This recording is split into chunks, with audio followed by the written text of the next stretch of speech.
If the stars were made to worship, so will I.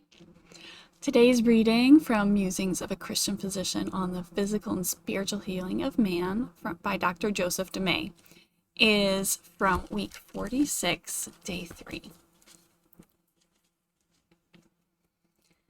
Then one in the council stood up, a Pharisee named Gamaliel, a teacher of the law, held in respect by all the people. And he said to them, "Men of Israel, take heed to yourselves what you intend to do regarding these men. Keep away from these men and let them alone.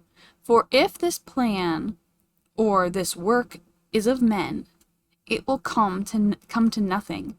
But if it is of God, you cannot overthrow it, lest you even be found to fight against God." And they agreed with him. Acts 5:34 and 38 through 40. The council in question here, in the Sanhedrin again, but this time Peter and John are before them, having just been miraculously delivered from prison. They are defying the council's command that they not preach the gospel. We ought to obey God rather than men, verse 29. The council wants to kill them. This event occurred before Stephen's appearance in front of the council that we already covered. Gamaliel would have been at both events, though we don't know whether this Pharisee ended up believing in Jesus Christ like Paul and Nicodemus did. We do know God used his sense of reason to help the disciples, at least in this case. I think there's a good chance Gamaliel continued to facilitate the spread of Christianity through his position as a treasured religious leader, because he would have seen the majesty of Stephen's martyrdom. Paul stated in Acts 22 that he himself was a pupil of Gamaliel, verse 3, when he was trying to establish legitimacy before a violent Jewish mob.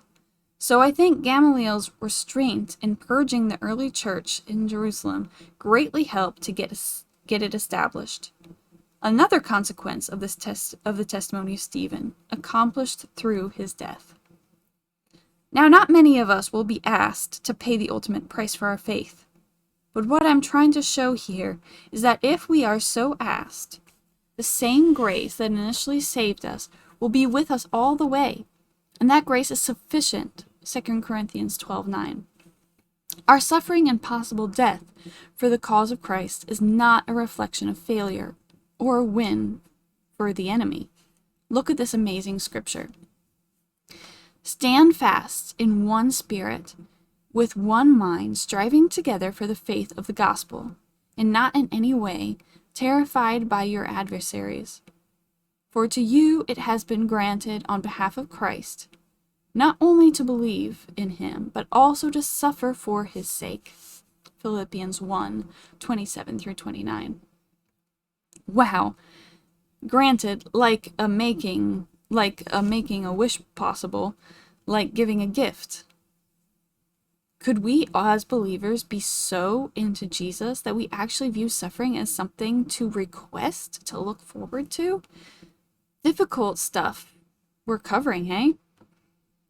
Enough for this morning, but I'll try to make this all easier by going back to a portion of scripture we covered previously, the beautiful last chapter of the Gospel of John, tomorrow.